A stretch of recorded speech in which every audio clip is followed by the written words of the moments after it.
Hola amados, ¿cómo están? Que Dios les bendiga, un fuerte abrazo a cada uno de ustedes. Es un regalo de Dios poder compartir palabra de Dios.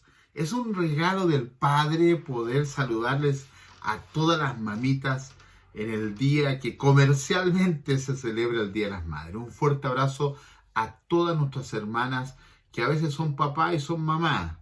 Un abrazo para ustedes. Que Dios les bendiga de una manera sobrenatural, que provea para ustedes, que sobre todas las cosas Dios les permita ver crecer a sus hijos, ver cómo cumplen sus sueños, cómo cumplen sus proyectos. Es un regalo del Señor poder ver cómo nuestros hijos crecen.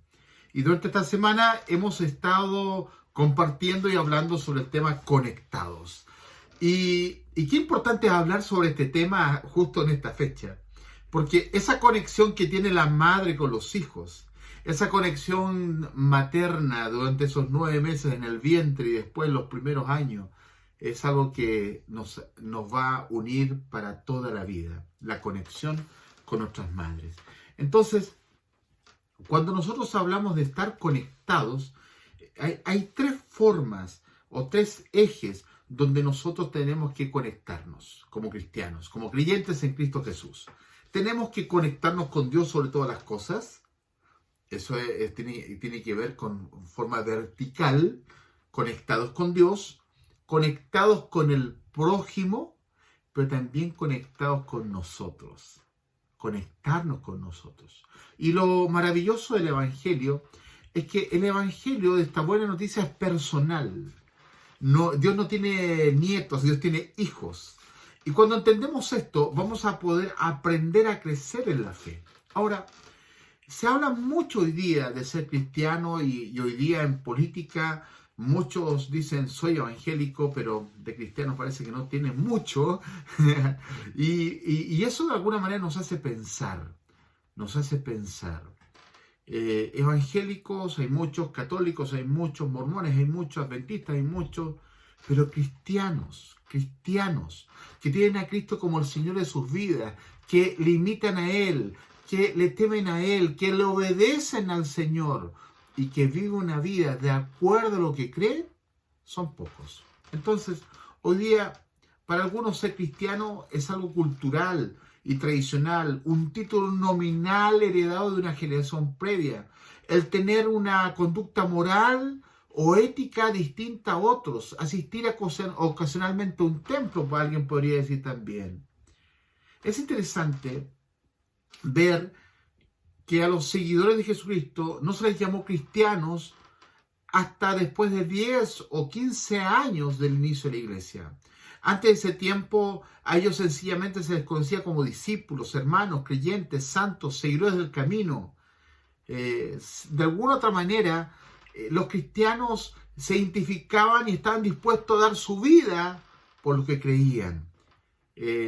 Inicialmente el nombre lo acuñaron los incrédulos como un intento de ridiculizar, de poner un sobrenombre a los cristianos.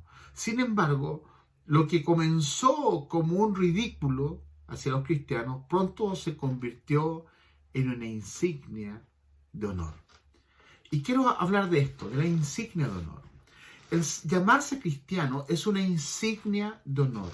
Y esta insignia de honor es la cual tenemos que nosotros velar para realmente poner el nombre de Dios en alto. Para que la gente escuche el Evangelio de Jesucristo todos los días. Pero no a través de lo que nosotros decimos, sino a través de lo que nosotros hacemos.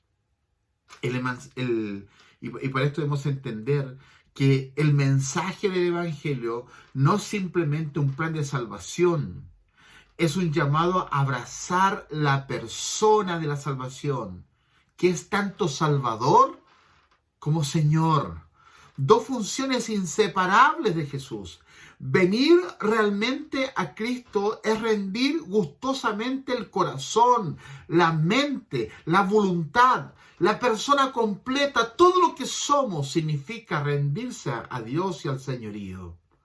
Significa que es algo más allá de pronunciar con nuestros labios. Venir realmente a Cristo es rendir gustosamente el corazón, mente, voluntad, todo lo que somos. Tito, capítulo 1, versículo 16, nos dice: tales personas afirman que conocen a Dios, pero lo niegan con su manera de vivir. Son detestables y desobedientes, no sirven para hacer nada bueno. De la misma manera que predicar a Cristo como Salvador, pero no como Señor, es presentar un mensaje del Evangelio incompleto. Y hago esta introducción para poder hablar sobre este tema, Desconectados. Y el Conectados es una serie que vamos a empezar a compartir en los devocionales durante estos días y también en los domingos en los mensajes. Conectados con la iglesia, conectados con el prójimo, conectados con la comunidad y otros temas más. Pero esta semana partimos hablando de estar conectados.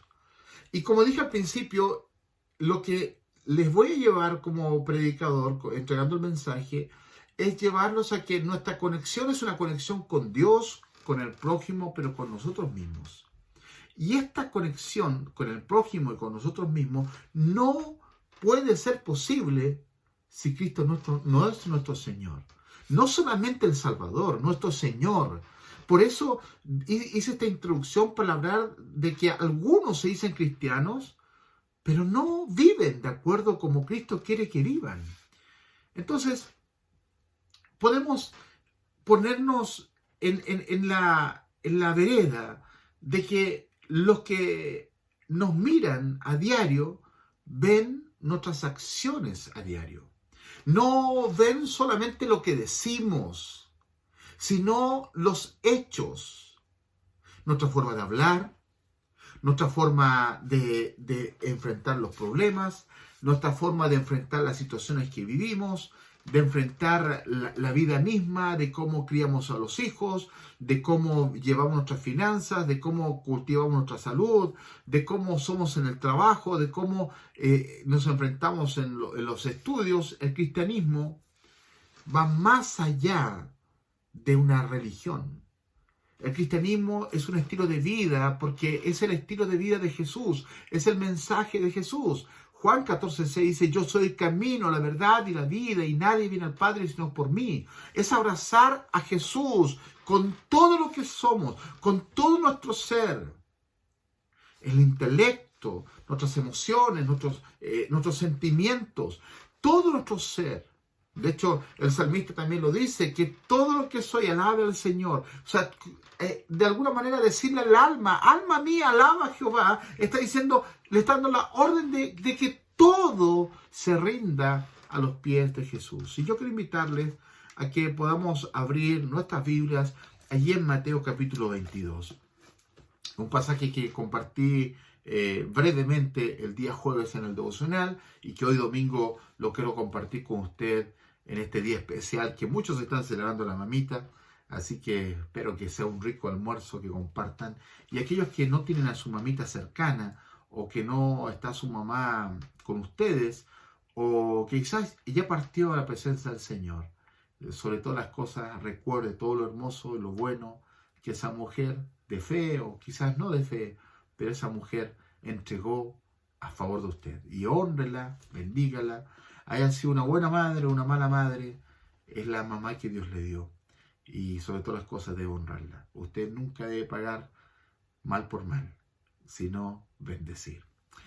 Mateo capítulo 22 dice de la siguiente manera, luego leo la Nueva Traducción Viviente. Dice: en cuanto los fariseos oyeron que había silenciado a los saduceos, con esa respuesta, se juntaron para interrogarlo nuevamente. Verso 35. Uno de ellos, experto en la ley religiosa, intentó tenderle una trampa con la siguiente pregunta. Una nueva pregunta, esta es la tercera pregunta que le hacen a Jesús para de alguna manera avergonzarlo, pero también ver la forma de poder encarcelarlo. Y esta es la tercera pregunta que le hace. Verso 36. Maestro, ¿cuál es el mandamiento más importante en la ley de Moisés? Jesús contestó: amarás al Señor tu Dios con todo tu corazón, con toda tu alma y con toda tu mente. Este es el primer mandamiento y el más importante. El verso 39. Hay un segundo mandamiento que es igualmente importante. Amarás a tu prójimo como a ti mismo. Verso 40. Toda la ley y las exigencias de los profetas se basan en estos dos mandamientos. Qué maravillosa palabra. Pasaje muy conocido y vamos a reflexionar, nos vamos a acercar a este texto. Entonces, cuando leemos el contexto del pasaje, leemos todo el capítulo 22 de Mateo, que es exquisito porque trata temas muy interesantes, habla de a quién hay que darle honor, a quién hay que darle tributo, habla sobre la resurrección y habla sobre el mandamiento.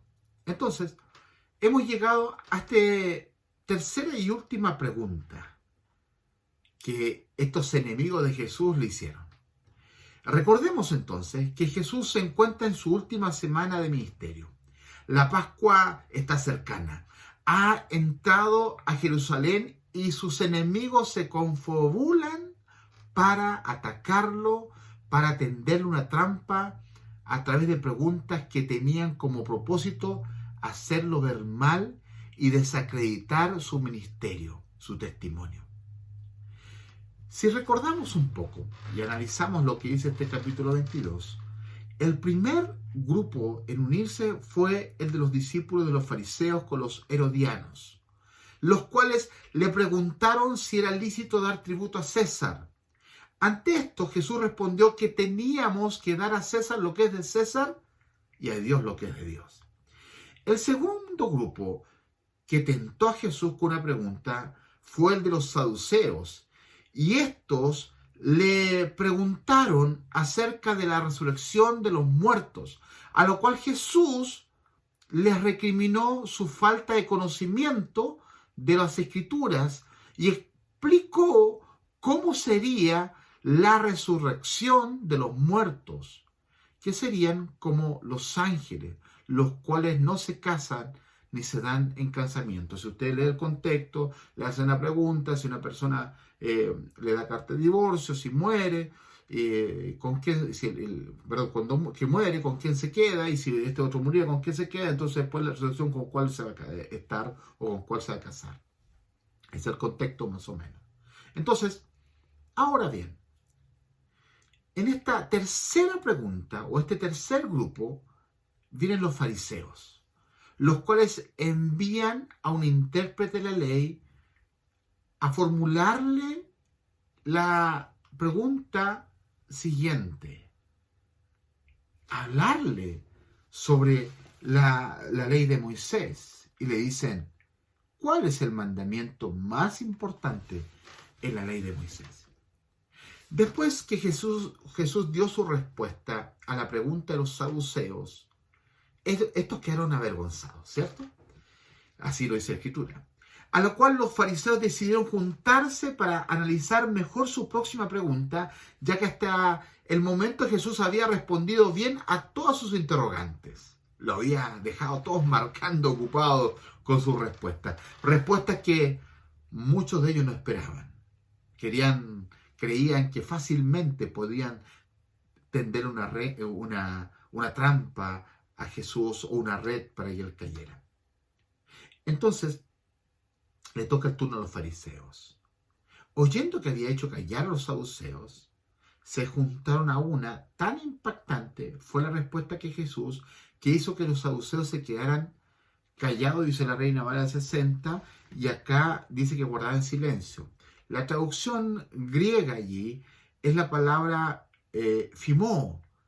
Esta palabra significa que tiene el mismo concepto de ponerle bozal a los animales. Entonces, cuando en la 60 traduce callados, quedaron callados, y esta traducción habla de que guardaron silencio o quedaron mudos, dice otras versiones también. En otras palabras, era como que le pusieron un bozal para que no hablara. Entonces, lo que pasó con los saduceos fue que no los dejó hablar, quedaron mudos. Entonces los fariseos se pusieron alerta, ya que su turno para tender una trampa y tentar a Jesús había llegado. Entonces tenían que prepararse de mejor manera para que Jesús no los volviera a pillar. Ellos querían avergonzarlo. Ellos querían tenderle la trampa para arrestarlo.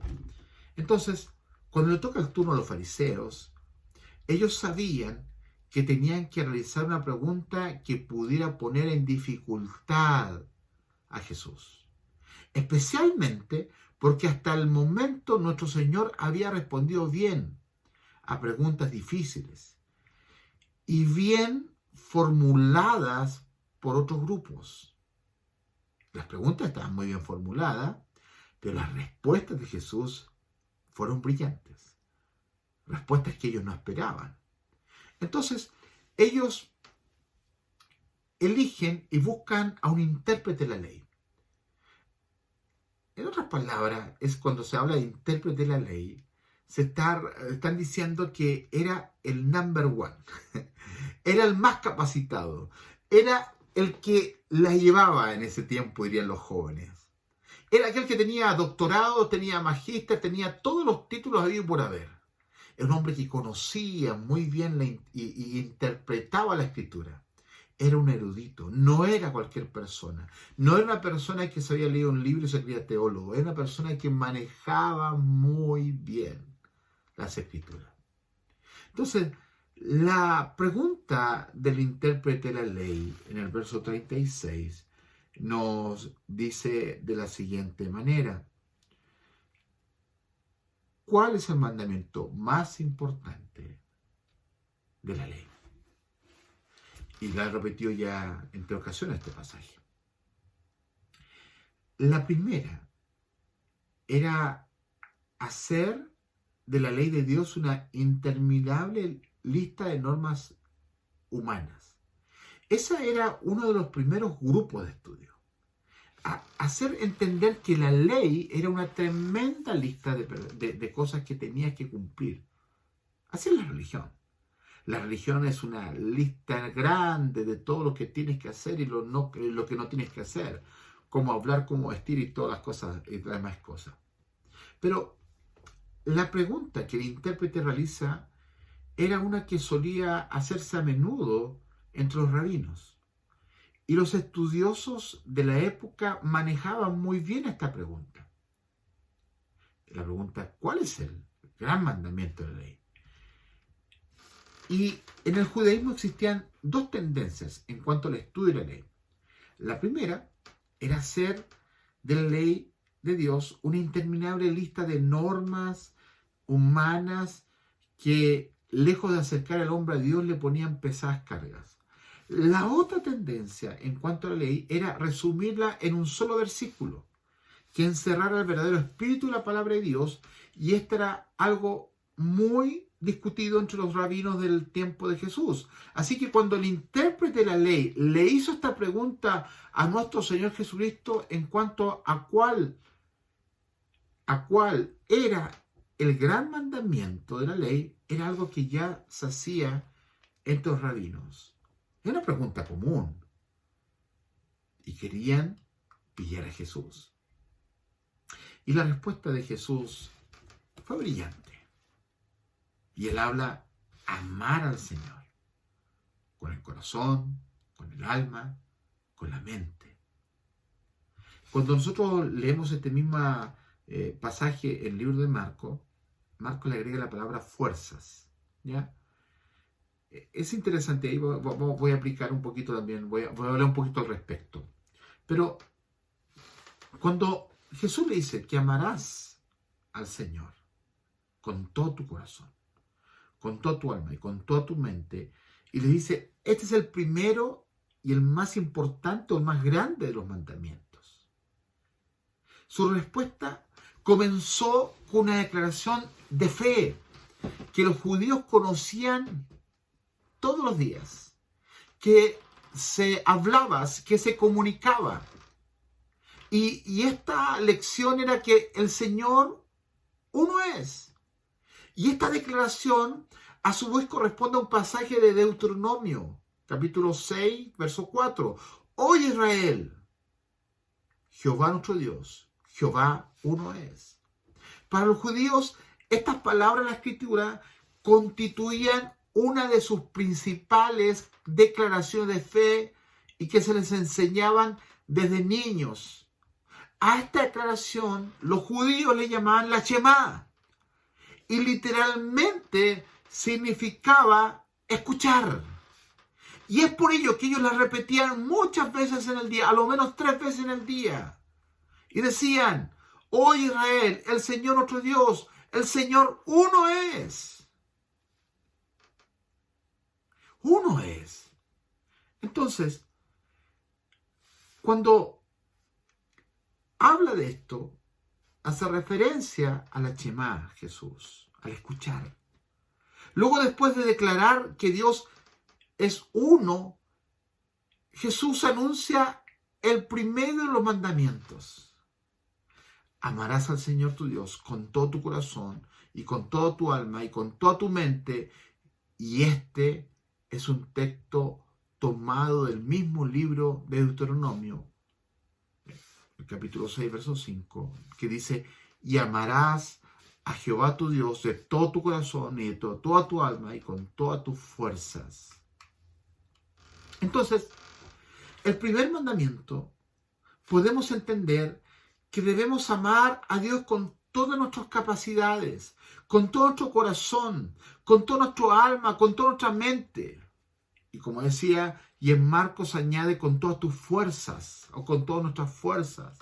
La palabra amor, aquí en Mateo, se traduce en la palabra griega agapao, la cual nos habla de un amor entregado y decidido, amar sin reservas y sin esperar nada a cambio.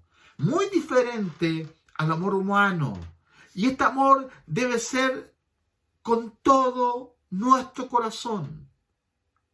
La palabra corazón se traduce del griego cardia.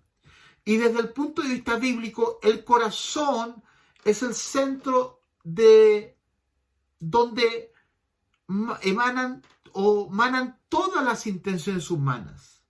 Es el eje de la existencia humana. Es el depósito de emociones, las cuales se traducen en actos. Y si el corazón es malo, sus actos serán malos. Eso es lo que está diciendo este texto. Y ahí, obviamente, nos vamos a recordar de Marcos, capítulo 7, verso 21 al 23. Dice: pues de adentro del corazón de la persona salen los malos pensamientos, la inmoralidad sexual, el robo, el asesinato, verso 22, el adulterio, la avaricia, la perversidad, el engaño, los deseos sensuales, las envidias, la calumnia, el orgullo y la necedad. Verso 23. Todas esas vilezas provienen de adentro del corazón. Esos son los que los contaminan a cada uno de nosotros. Relata Marcos en este capítulo 7, verso 21 en adelante, de que del corazón emanan las cosas más perversas. Ahora, pero si el corazón es bueno y ha sido redimido, restaurado, redimido completamente por Cristo, sus acciones serían buenas, cambiarían. La Biblia dice: sobre toda cosa guarda tu corazón. Sobre toda cosa guarda tu corazón. Dice que el corazón es engañoso. Es por eso que es importante guardar el corazón y amar a Dios. No con las emociones simplemente, sino con convicción del corazón, y lo vamos a ver después. Entonces, lo que está diciendo acá, y lo dice también Mateo, capítulo 12, verso 35, y dice: una persona buena produce cosas buenas del tesoro de su buen corazón, y una persona mala produce cosas malas desde el tesoro de su mal corazón. En este sentido, Dios espera que le amemos con todas nuestras emociones y pensamientos. No solo con las emociones, no solamente un tema sentimental o emocional, sino que los pensamientos, con las convicciones que nos mueven. Porque donde está tu corazón, ahí está tu tesoro. La pregunta entonces que debemos hacernos hoy es cómo está nuestra relación con Jesús. ¿Dónde está puesto tu corazón? Porque a lo que más le demos importancia, allí va a estar nuestro corazón. Es por ello que debemos entender que nuestras emociones, nuestros pensamientos, y que este amor se traduzca, ese amor que le tenemos a Dios, con todo nuestro corazón, con lo que somos, se traduzca en acciones que lo glorifiquen en cada área de nuestras vidas. Entonces, luego se nos dice que debemos amar a Dios con toda nuestra alma. Y la palabra alma se traduce al griego psique, psique, y representa la esencia de nuestro propio ser. Nuestra propia personalidad con su carácter y temperamento está contenido en el alma. Y es así que debemos amar a Dios con todo nuestro ser, sin reservas alguna. Todo parte de nosotros. Que nosotros decidamos bajar la guardia para abrazar al Señor, para rendirnos a Él, para reconocer que Él es Señor. Obviamente que no significa que nuestra voluntad queda anulada, porque no significa de eso. No significa que nuestra voluntad quede anulada en el Evangelio. Cuando conocemos a Jesús no significa que nuestra voluntad quede anulada, sino que entendemos que Jesús quiere tomar el dominio de nosotros, pero ser el Señor de nuestra vida, y nosotros le seguimos voluntariamente a Él. Y descubrimos las bendiciones, pero también disfrutamos de los beneficios de que eso significa. Debemos entregarnos totalmente a Dios. También debemos amar a Dios con toda nuestra mente. La palabra mente, que aquí en Mateo se traduce del griego, es la palabra dianoía. Y es el asiento de todo pensamiento intelectual. Y donde se guarda el conocimiento adquirido que luego puede ser aplicado para bien o para mal. El conocimiento puede servirnos para producir una vacuna, pero ese mismo conocimiento intelectual también nos puede servir para fabricar o producir bombas. La mente con la cual Dios nos permitió ser creados es fantástica. El conocimiento puede llegar a muchas cosas. Podemos adquirir conocimiento, la inteligencia la podemos ir cultivando, el conocimiento se va cultivando, el intelectualismo se va cultivando, pero no significa que nosotros nos alejemos de que debemos a Dios también amarle de un punto de vista intelectual. También debemos entender que debemos amar a Dios con el conocimiento adquirido. Por eso nosotros nos preparamos, estudiamos, desarrollamos los mensajes, porque no solamente la fe afecta las emociones, también afecta el intelecto. La fe también es razón, la fe también se piensa, la fe también se mastica. Usted y yo no agachamos la cabeza y escuchamos y tomamos y creemos todo lo que se nos dice, sino que tenemos la capacidad de masticar la palabra, de degustar la comida espiritual y a ver si la tragamos o la escupimos. Pero si tú no sabes degustar, jamás vas a saber si es buena palabra o es mala palabra. Esa es la gran diferencia. Entonces, debemos amar a Dios con todo nuestro entendimiento. Un entendimiento en cuanto a su ser que se va revelando conforme nuestra fe va creciendo. Y aquí vamos a lo que dice Marcos. Marcos, estábamos hablando de Mateo, pero Marcos él agrega con todas nuestras fuerzas, amar a Dios con todas nuestras fuerzas. Y ahí es la palabra griega ischus. Y esta palabra se refiere a ejercer potencia y poder para realizar una actividad. Por ello Dios espera que seamos esforzados en nuestra relación con Él. Debemos tomar compromiso. Alguien dijo por ahí, una cosa es ponerse la camiseta y otra cosa es mojar la camiseta. Y hay un chiste pesado que por ahí dice que invitaban a comer a una gallina y a un chancho. Lo invitaban a tomar 11.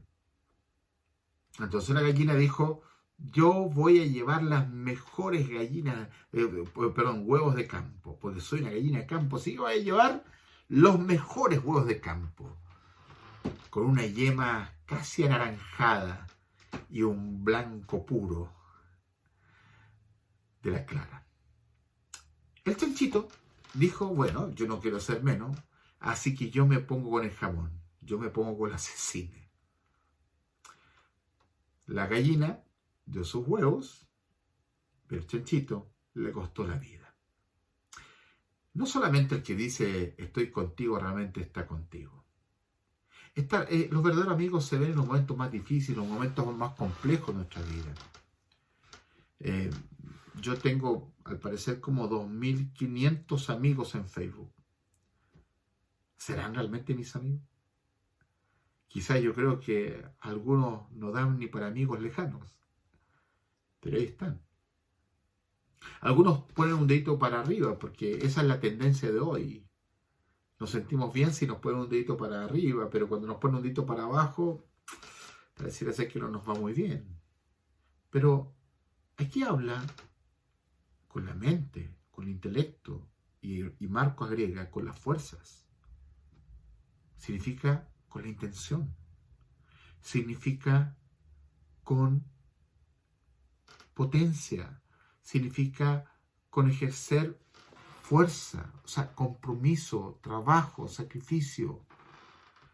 En otras palabras, si a ti no te gusta leer, tú ejerces potencia para poder leer la palabra. Escucho muchos, entre comillas, cristianos que dicen, pastor, ¿sabes qué? No me gusta leer la Biblia. ¿Y por qué? Porque no me gusta leer. Y ahí se quedan. Yo creo que no es lo correcto. Son otros tiempos. No estoy de acuerdo con eso, pero yo me acuerdo aprendí las tablas de multiplicar a punta de tablazo, porque mi profesor nos enseñó de esa manera. Quizás para ese tiempo fue anecdótico, y hoy día es anecdótico.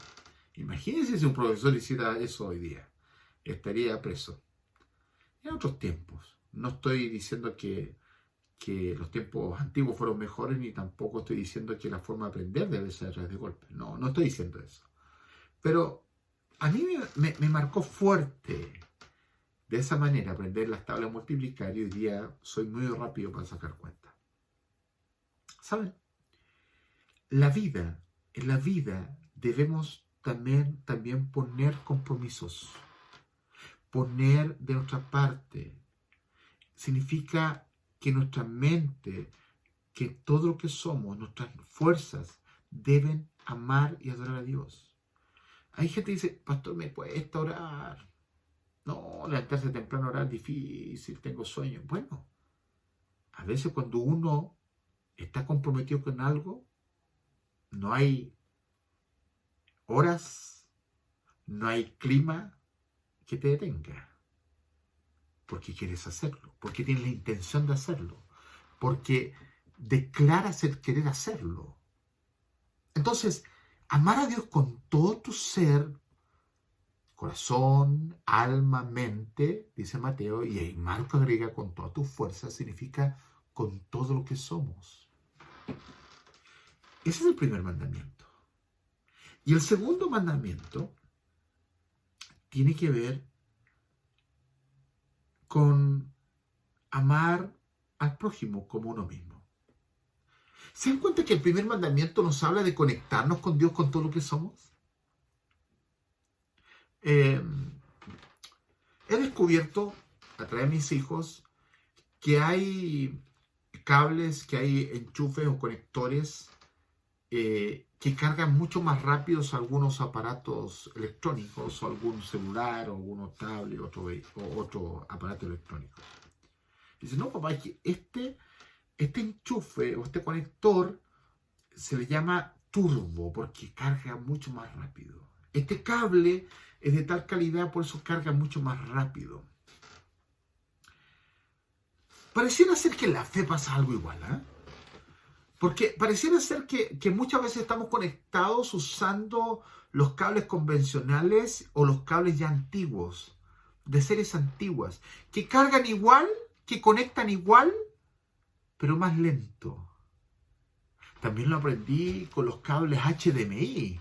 Me dijeron, papá, no todos los cables HDMI son iguales. Ese cable HDMI te va a durar poco y va a empezar a tener, a veces a perder la señal. Pero un cable de esta característica, la señal va a ser mucho más estable, o la imagen que va a dar. Entonces, el estar conectados depende muy bien de qué calidad de conexión tú vas a usar para conectarte. Si tu conexión con las cosas espirituales pasa simplemente por un tema religioso de los domingos, lo más probable es que en la otra semana no vas a tener carga. Pero si tú todos los días estás conectado con Dios, vas a tener una mejor conexión con el prójimo, te lo aseguro. La mejor manera de estar bien con el prójimo es estar conectados con Dios.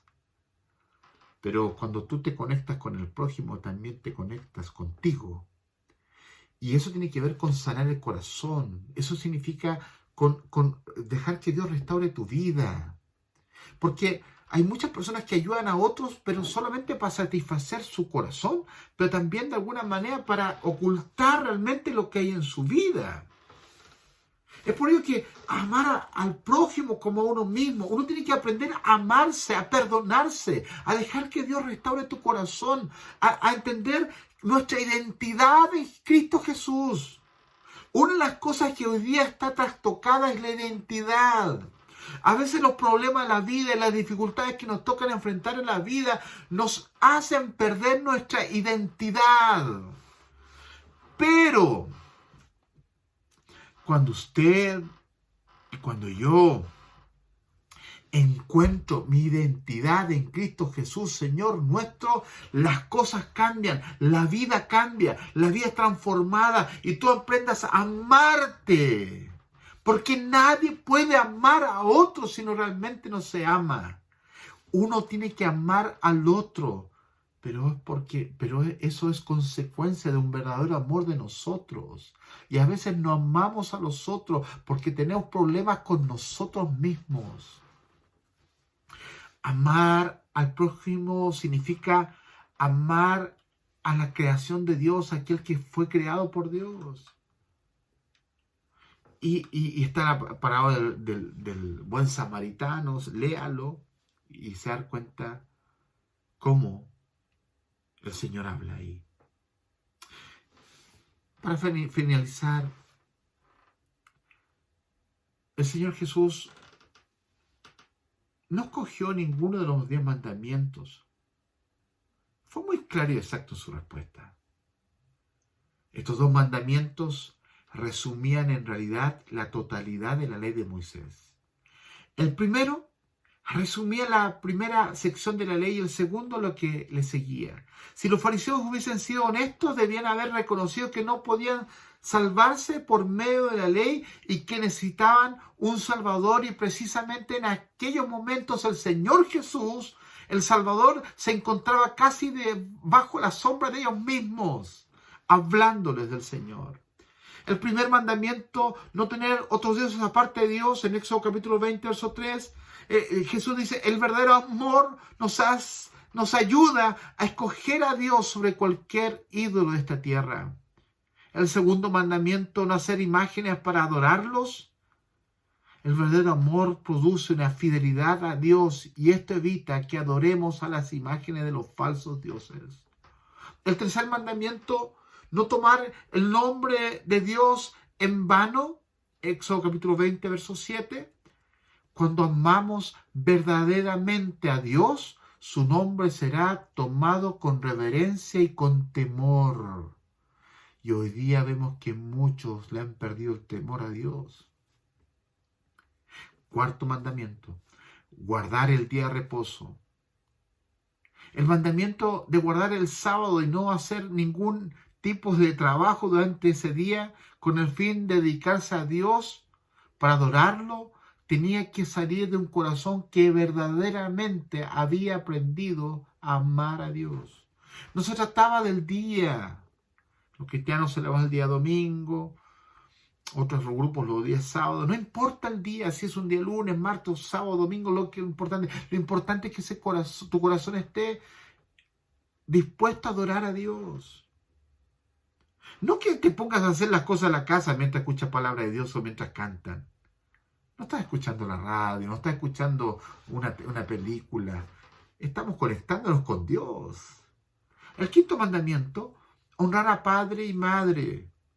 Definitivamente, honrar a nuestros padres solo sale de un corazón que los ama. Sexto mandamiento, no matar.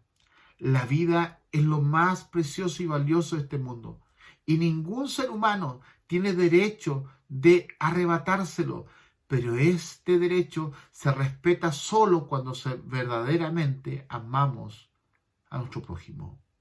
Séptimo mandamiento, no cometer adulterio. La fidelidad matrimonial solo se logra cuando existe verdadero amor en la pareja que tú decidiste estar. Octavo mandamiento, no robar. El respeto de la propiedad pública y el no tomar lo que no es de nosotros proviene de un corazón que ama a su prójimo. Noveno mandamiento, no dar falso testimonio en contra del prójimo. Definitivamente, el amor hacia nuestros prójimos nos conduce a no dar un falso testimonio contra ellos. Décimo mandamiento, no codiciar. Un verdadero corazón que ama a Dios no tiene necesidad de llenarse de codicia y de anhelar las cosas vanas de este mundo, porque en la llenura del Señor encontramos la mejor delicia. Por tanto, entonces el amor es el cumplimiento de toda la ley. Y aquel que ama, la cumple. Porque una persona que ama no puede infringir la ley de Dios. Porque no adulterarás, no matarás, no hurtarás, no dirás falso testimonio, no codiciarás. Y cualquier otro mandamiento en esta sentencia se resume: amarás a tu prójimo como a ti mismo. El amor no hace mal al prójimo. Así que el cumplimiento de la ley es el amor. Y por ello, nuestro Señor Jesús dijo, de estos dos mandamientos depende la ley y los profetas. ¿Cómo está tu relación con Dios? ¿Cómo estás llevando tu fe? ¿Cómo estás conectándote con Dios? Dices conectarte con Dios, pero no puedes ni soportas a tu hermano. Dices estar conectado con Dios, pero tienes serios rencores y falta de perdón en tu corazón. ¿Qué tal si hoy día te rindes ante el Señor y te vuelves a conectar con Dios? Te conectas con el prójimo y te conectas contigo mismo para sanar, para restaurar, para comenzar un nuevo tiempo. Padre, gracias por tu fidelidad. Bendícenos y ayúdanos en este día a saber conectarnos, a amarte a ti con todo nuestro ser, a nuestro prójimo y amarnos nosotros. Ayúdanos, Padre. Necesitamos de ti. Necesitamos conectarnos de mejor manera. En el nombre de Jesús. Amén. Que Dios les bendiga. Un fuerte abrazo a cada uno de ustedes. Paz de Dios. Que tengan un hermoso día y una bendecida semana.